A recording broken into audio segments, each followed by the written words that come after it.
Hello everyone, सर्वज्ञ academy में आप सभी लोगों का स्वागत है। आज की क्लास में हम डेली करंट अफेयर्स में 29 जुलाई 2021 के करंट अफेयर को पढ़ते हैं। चलते हैं क्वेश्चन की तरफ। Go to the question number first. Which country has recently terminated the agreement with India's कोविड-19 वैक्सीन कोवैक्सीन? हाल ही में किस देश ने भारत की कोविड-19 वैक्सीन कोवैक्सीन के साथ समझौता को समाप्त कर दिया? The right answer is option third, Brazil. Brazil ने भारत की कोविड-19 कोवैक्सीन के साथ समझौता ज्ञापन को समाप्त कर दिया। हम ब्राज़ील के बारे में जान लेते हैं। ब्राज़ील ने समाप्त किया तो ब्राज़ील की कैपिटल ब्राज़ीलिया है, वहाँ की करेंसी ब्राज़ीलियन रियाल है, वहाँ के वर्तमान प्रेसिडेंट जायर बोल्सोनारो हैं, वहाँ की ऑफिशियल लैंग्वेज पोर्टुगीज है। बढ़ते हैं नेक्स्ट क्वेश्चन की तरफ। Recently when CRPF celebrated its 83rd raising day?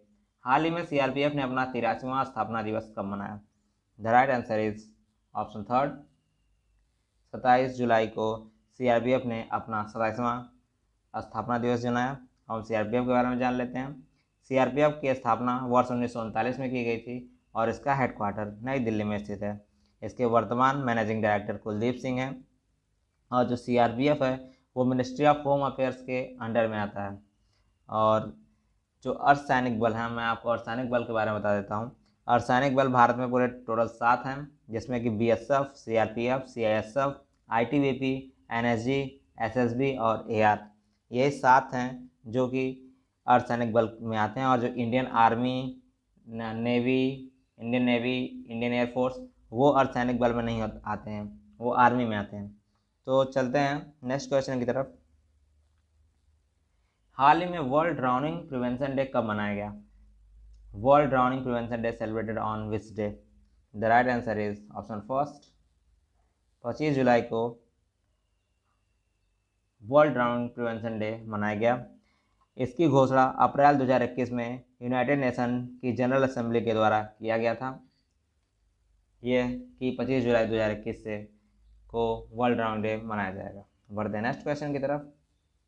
Indira 2021 military exercise will be started with India and which country's army?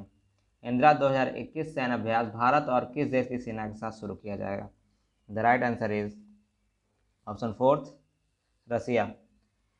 Indira 2021 सैन्य अभ्यास भारत और रसिया के साथ किया जाता है। इसकी शुरुआत वर्ष 2003 में की गई थी। यह एक नेवी एक्सरसाइज है और 1 अगस्त से 13 अगस्त के बीच वोल्गोग्राड में 12वें संस्करण का आयोजन किया जाएगा। बढ़ते हैं नेक्स्ट क्वेश्चन की तरफ। विच मिनिस्ट्री लॉन्च नदी को जानो ऐप? किस मंत्रालय ने नदी को जानो ऐप नामक ऐप लॉन्च किया? The right answer is option first, ministry of education ने नदी को जानो नामक ऐप लॉन्च किया। इस ऐप में आप भारतीय नदियों के बारे में जान सकते हैं तथा आप इसमें अगर वहाँ की नदी के बारे में कुछ लोकल जानकारी है तो आप इसमें ऐड भी कर सकते हैं। अब हम आपको बता देते हैं कि केंद्रीय शिक्षा मंत्री कौन है। केंद्रीय शिक्षा मंत्री वर्तमान धर्मेंद्र प्रधान है। बढ़ते हैं नेक्स्ट क्वेश्चन की तरफ। Which Indian company recently acquired Singapore based Great Learning? हाल ही में किस भारतीय कंपनी ने सिंगापुर स्थित ग्रेट लर्निंग का अधिग्रहण किया? The right answer is option fourth, Byju's. भारतीय कंपनी बायजू ने Singapore based Great learning app का अधिग्रहण किया। अब हम इसका अधिग्रहण बायजू ने 60 करोड़ रुपए में किया। अब हम बायजूस के बारे में जान लेते हैं। बायजू की स्थापना वर्ष 2011 में की गई थी और इसका हेडक्वार्टर बेंगलुरु में स्थित है और इसके वर्तमान सीईओ बायजूस रविंद्रन है। बढ़ते हैं नेक्स्ट क्वेश्चन की तरफ।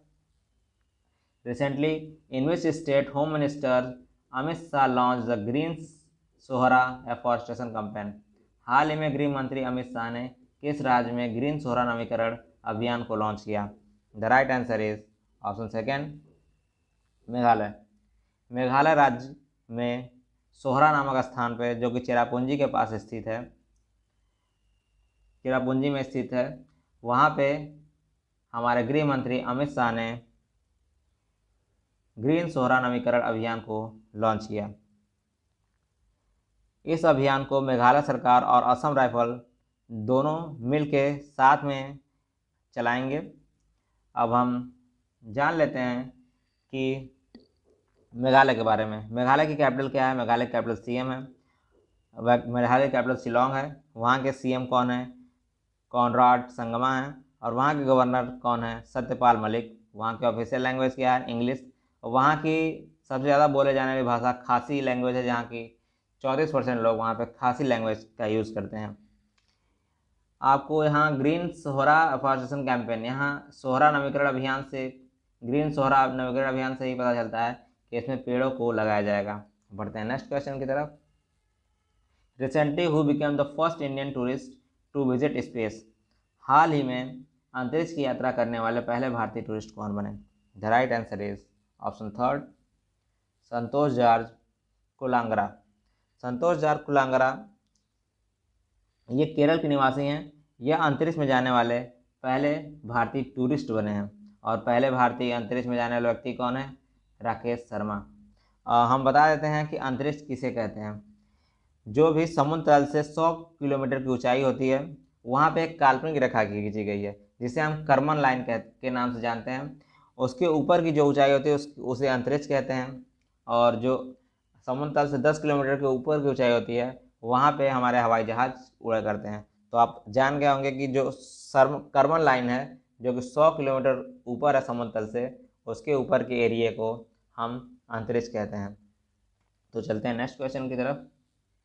Recently which state's prickly brinjal has GI tag? हाल ही में किस राज्य के कांटेदार बैगन को जीआई टैग मिला है?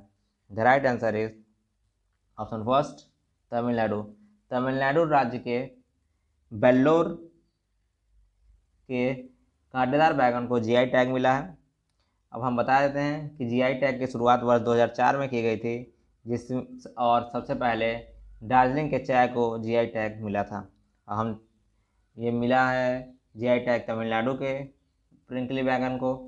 तो हम तमिलनाडु के बारे में जान लेते हैं। तमिलनाडु की कैपिटल क्या है? तमिलनाडु की कैपिटल चेन्नई है। वहाँ के वर्तमान सीएम कौन है? एम.के. स्टैलिन है। वहाँ के वर्तमान गवर्नर कौन है? बनवारी लाल पुरोहित हैं। वहाँ की ऑफिशियल लैंग्वेज क्या है? वहाँ की ऑफिशियल लैंग्वेज तमिल है। तो बढ़ते हैं नेक्स्ट क्वेश्चन की तरफ। Book an ordinary life portrait of an Indian generation is related to?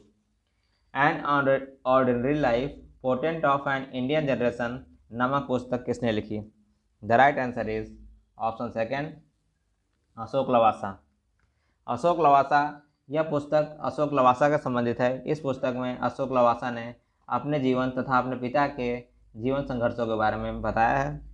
और हम अशोक लवासा के बारे में जान लेते हैं। अशोक लवासा भारत के फॉर्मर इलेक्शन कमिश्नर रह चुके हैं, और ये अभी वर्तमान में ADB एशियन डेवलपमेंट बैंक के वाइस प्रेसिडेंट के तौर पर कार्यरत हैं। तो आज की क्लास में हम इतना ही रखते हैं। अगर आपको ये वीडियो अच्छी लगी हो तो इसे लाइक और शेयर करना ना भूलें। Thank you very much.